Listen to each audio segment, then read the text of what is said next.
Franck Ferrand raconte sur Radio Classique.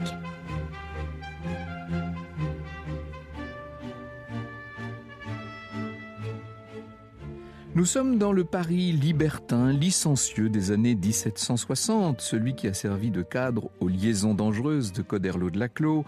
Les Merteuil et autres Valmont foisonnent dans ce Paris très élégant, et même des personnages moins recommandables encore, comme ce fameux Jean-Baptiste Dubarry, qui est un débauché. Dubarry est un débauché, et il vient de croiser le parcours de Jeanne, qui a tout juste 20 ans, et qui, disons-le, n'a pas tellement froid aux yeux non plus. Ce Dubarry, petit gentilhomme de la région de Toulouse, est ni plus ni moins qu'un proxénète de haute volée. Son industrie, c'est de livrer des tendrons à de riches et puissants seigneurs qui en font leur délice et qui parfois font la fortune des tendrons en question. Le roué Dubarry, comme on l'appelle, n'a pas eu de mal à recruter Jeanne, puisque justement, sous le nom de Mademoiselle Lange, il se trouve qu'elle arrondissait ses fins de mois, si vous me passez l'expression, à une époque où il n'y a pas de mensualité bien sûr, dans la maison de luxe de la Gourdan, qui est une des grandes tenancières de l'époque. Alors attention, n'allez pas faire de conclusions hâtives. Jeanne a débarqué à Paris tout enfant avec sa mère, qui a été domestique dans plusieurs maisons des beaux quartiers de la haute finance, dont l'hôtel particulier d'une grande courtisane du reste. Cette mère était couturière. Vous avez compris qu'elle était de mœurs un peu légère. Le père présomptif, c'est un moine plus ou moins défroqué de Picpus, un dénommé Gomard de Vaubernier, qui dans son ordre était appelé frère Ange, d'où le surnom précoce de Jeanne, Mademoiselle Ange, ce qui plus tard deviendra Mademoiselle Lange. Elle a donc été femme de chambre, vendeuse chez Labille, la petite Jeanne. Labille, c'est le marchand de mode le plus chic de l'époque.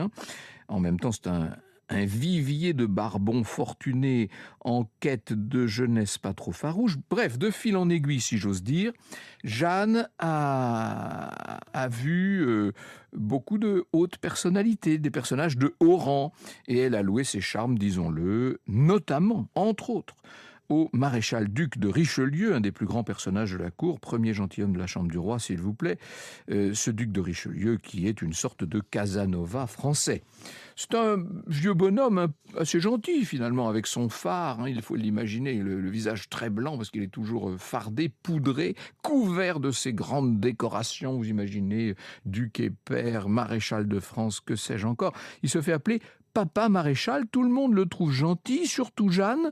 Elle est assez naïve pour tout vous dire. Or, dans le courant de l'année 1768, ce maréchal de Richelieu, qui est de mèche avec le premier valet de chambre du roi Louis XV, qui est son entremetteur attitré, bref, tout ce petit monde, avec le roué Dubarry bien sûr, tout ce petit monde va décider de faire un coup. Il s'agit de pousser la sublime Jeanne dans les bras de Sa Majesté avec l'espoir d'en faire une favorite en titre. Vous imaginez les avantages que ça peut procurer au clan qui est derrière la dame en question. La rencontre a lieu à Compiègne. Louis XV est tout de suite enthousiasmé par la beauté de cette jeune femme, par son éclat, par sa finesse aussi. Il s'arrange pour la voir le plus souvent possible. Assez vite, elle va être logée à Versailles, dans les petits cabinets intérieurs du roi. On n'est plus très loin de la déclaration publique, seulement pour présenter une dame à la cour, il faut encore qu'elle ait des parrains, il faut qu'elle soit elle-même noble. Et le roué Dubarry va organiser un mariage blanc entre cette jeune femme et son propre frère, le très banal comte Dubarry. Voilà comment notre charmante grisette de haut vol est devenue comtesse Dubarry. Alors, elle a pour elle tout.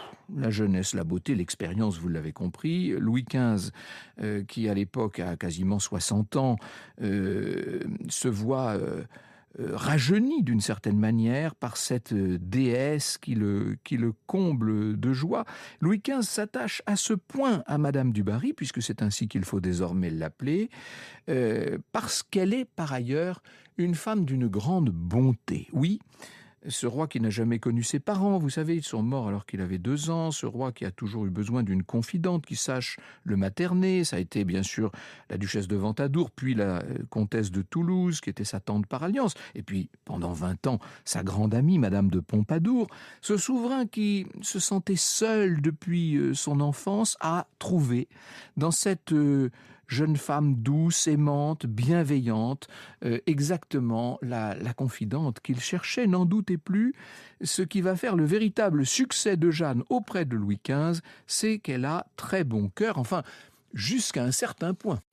Franck Ferrand sur Radio Classique. Elle a 27 ans. Alors, il ne s'agit pas pour elle de devenir reine de France, ça, ce ne serait pas possible.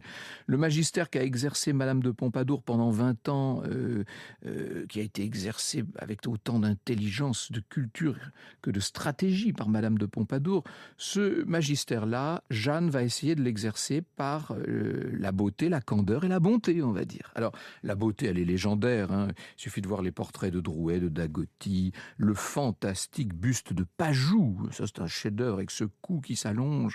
Décrire une jolie femme aujourd'hui, c'est un peu considéré comme machiste. Eh bien, tant pis, je m'y risque. Il faut voir le visage ovale de Madame du Barry, perfection, avec le front haut, un nez absolument charmant, des paupières de biche là en amande sur des yeux à vous renverser, un menton formé par la main de l'amour, nous dit un contemporain, et puis un corps de rêve, ai-je besoin de vous le dire, et des jambes, des hanches. Bref, n'allons pas plus loin. Jeanne sait admirablement mettre tout cela en valeur parce qu'elle est la femme de la mode, si je puis dire. Et elle va tout réformer. C'est terminé les robes de cour richissimes avec ces étoffes ultra précieuses. Vous savez, non. Elle veut de la mousseline blanche, des formes détendues. Elle porte le déshabillé mieux qu'aucune femme au monde. Elle impose en quelques mois un style qu'on pourrait quasiment qualifier de décontracté et qui va se répandre dans l'Europe entière, bien sûr. Tout le monde veut être habillé comme Madame du Barry à Versailles. Jeanne ne se contente pas de savoir s'habiller. Elle crée autour d'elle tout un décor éblouissant qui est dans le goût grec, avec de grands faiseurs comme Delannoy, comme Carlin, etc. Bref, c'est le début de l'époque néoclassique autour d'elle. Et puis, disons les choses, elle va savoir se faire accepter, en tout cas plus ou moins bien par la cour. Il y a une personne qu'elle va avoir le plus grand mal à apprivoiser, c'est la jeune dauphine Marie-Antoinette qui arrive en 1770 de Vienne pour épouser le dauphin et qui n'accepte pas du tout cette Madame du Barry. La version de cette dauphine obéit à tout un équilibre des partis à la cour qui dépasse les simples querelles de jalousie féminine. Les oppositions sont farouches dans ce pays-ci. C'est comme ça qu'on appelait la cour à l'époque, on disait « en ce pays-ci ». Marie-Antoinette, c'est le parti autrichien favorable au retournement d'alliance qui a eu lieu 15 ans plus tôt, avec un garant de ce retournement d'alliance qui est le duc de Choiseul, créé par Madame de Pompadour et qui va devenir l'ennemi de la remplaçante. Et face au clan Choiseul, Madame du Barry va incarner, mais oui, le parti dévot, paradoxalement, parti de la tradition, animé par le duc de Richelieu, bien sûr, mais par 3 hommes politiques ennemis de Choiseul et qui vont jouer un rôle absolument essentiel dans la fin du règne de Louis XV, le duc d'Aiguillon, l'abbé Terray et le chancelier Maupoux. Ces 3 hommes politiques vont se servir de du Barry comme porte-enseigne en quelque sorte et comme levier. Il s'agit de faire renvoyer Choiseul. Jeanne les aide avec toute la bonne volonté dont elle est capable, mais il n'est pas certain qu'elle ait la pleine maîtrise des conséquences politiques des appuis qu'elle distille. Au moment de la chute de Choiseul, elle est une des premières à vouloir plaindre le grand ministre éconduit, à dire du bien de lui. Vous avouerez que c'est quand même bizarre. Et ça n'est pas par calcul qu'elle fait cela, c'est par bon cœur, simplement, je vous l'ai dit. Toute cette extraordinaire fortune qui fait de Madame du Barry maintenant quasiment l'une des femmes les plus en vue de toute l'Europe. Tout cela tenait à la faveur du roi et ne tenait qu'à la faveur du roi. Et que se passe-t-il si le roi vient à disparaître? Eh bien, c'est ce qui va se passer. Mardi 27 avril 1774, Louis XV est à Trianon quand il tombe malade. Or, on ne va pas tarder à diagnostiquer la variole noire, la petite vérole si vous préférez. À l'époque, c'est très souvent mortel. Or, et c'est une preuve supplémentaire de la bonté de Madame du Barry, pendant toute la maladie, et en dépit de l'aspect du vieux roi qui devient, disons-le, repoussant, il est couvert de pustules, tout ça dans une atmosphère nauséabonde, très contagieuse dans la chambre du mourant, eh bien Madame du Barry ne quitte pas le chevet de son royal amant. Elle lui murmure des petits mots rassurants, elle lui passe de ses propres mains des compresses sur le front, etc. Mais le roi finit par très bien comprendre l'état désespéré où il se trouve, et le 4 mai, il lui murmure: Si j'avais su ce que je sais à présent, vous ne seriez pas entré. Je me dois désormais à Dieu et à mon peuple. Ainsi, il faut que vous vous retiriez demain. Dites à d'Aiguillon de venir me parler à 10 heures. Il avait déjà fait le coup, si vous me passez l'expression, Louis XV en 1744 à Metz avec Madame de Châteauroux, puis en 1757 au moment de l'attentat de Damiens où il avait bien failli renvoyer Madame de Pompadour.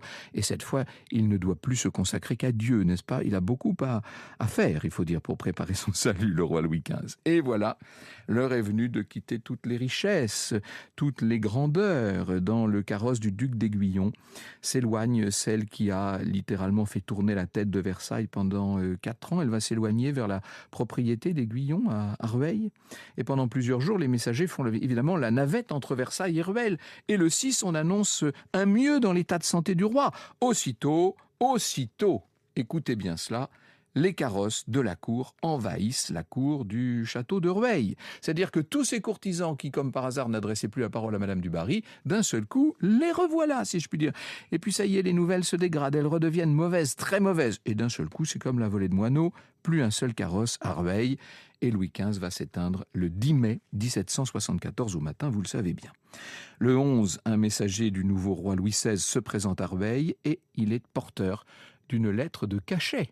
Une lettre de cachet contre Madame du Barry. Les nouveaux souverains ont la rancune tenace, notamment Marie-Antoinette, bien entendu. On va la faire monter dans un fourgon de force, entouré de gendarmes, et l'emmener au couvent de Pont-aux-Dames, où les religieuses la voient arriver d'un œil méfiant, c'est un peu normal. En fait, les bonnes sœurs vont être en vérité stupéfaites par la douceur de cette jeune femme, par son humilité, sa patience. Elle devient une pensionnaire exemplaire. Cette femme qui hier encore régnait sur tous les plaisirs du royaume accepte sans un mot, sans une remarque déplacée, cette réclusion plutôt sévère dans ce qu'il faut bien appeler un monastère lugubre. L'épreuve va durer 1 an sans que Jeanne se rebelle. Et on ne peut plus parler là de candeur ou de naïveté, excusez-moi. Quand je vous dis qu'il y avait chez elle quelque chose comme de la grandeur d'âme, d'une certaine manière.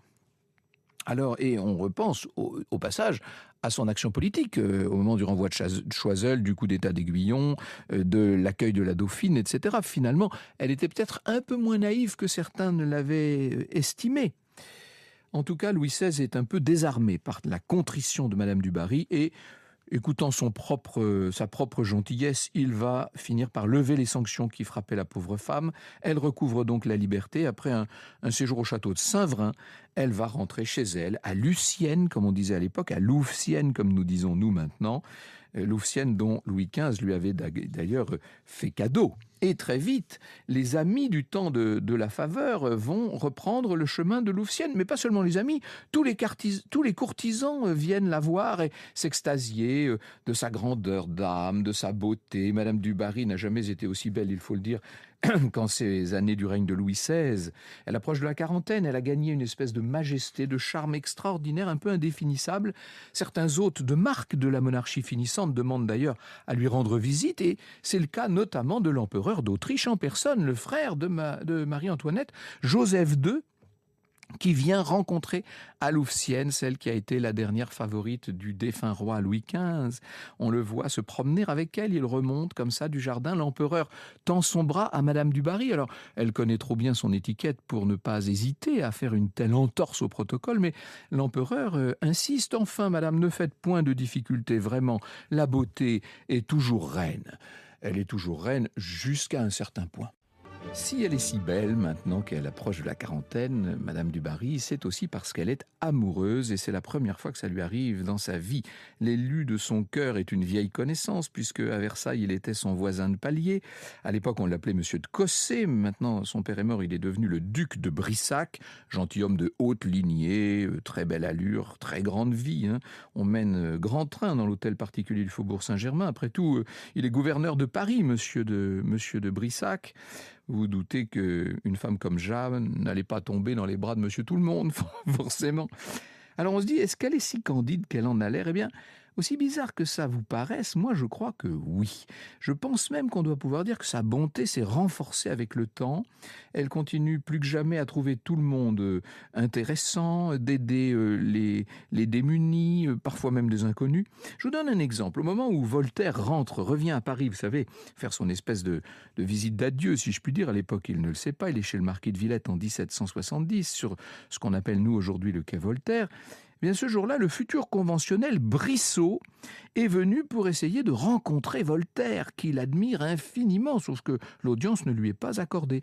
Et voilà que, sortant de l'hôtel particulier de Villette, il voit Madame du Barry qui lui explique, et il s'approche d'elle, il lui explique son désir de voir le maître, si seulement il pouvait rencontrer Voltaire. Oh, mais ni une ni deux, Madame du Barry fait demi-tour, elle prend Brissot par la main et elle va le présenter elle-même au philosophe. Vous voyez, ça vous donne une idée de l'attitude générale de cette dame. Alors la Révolution arrive, elle s'y intéresse pas vraiment, disons les choses. Le 10 janvier 91, alors qu'elle assiste à Paris à un bal chez le duc de Brissac, des voleurs s'introduisent chez elle à Louvciennes et dérobent ses bijoux fabuleux, des dizaines de joyaux incroyables. Et elle se dit qu'il faut récupérer les bijoux. Alors elle va éditer une brochure pour prévenir d'éventuels recels. Mais le problème de cette brochure, c'est qu'elle étale au grand public son insolente richesse. Et comme si c'était pas suffisamment se mettre en danger dans ces temps révolutionnaires, apprenant que les bijoux ont été retrouvés à Londres, elle va faire des voyages outre-Manche. N'oubliez pas qu'on est en pleine révolution, qu'il y a pas mal d'émigrés à Londres et qu'évidemment elle va les rencontrer. Et au moment de la terreur, elle se trouve à Londres pour son 4e séjour consécutif quand elle apprend qu'on vient d'apposer les scellés pour cause d'émigration sur sa propriété de Louvciennes. Non mais enfin, elle trouve que c'est quand même un peu abusé. Immédiatement, elle décide qu'elle va rentrer en France. Or, nous sommes là maintenant en septembre 92. Septembre 92, ça vous rappelle quelque chose? Les terribles massacres. Et voilà que son cher et tendre Brissac va faire partie des victimes. Il est massacré d'une façon épouvantable dans une charrette à Versailles. Voir cela, voir que Brissac a été massacré aurait dû l'inciter à plus de prudence. Eh bien non, même si le temps passe et qu'on arrive dans la terreur, elle décide, elle, de rentrer à Paris. Franck Ferrand sur Radio Classique.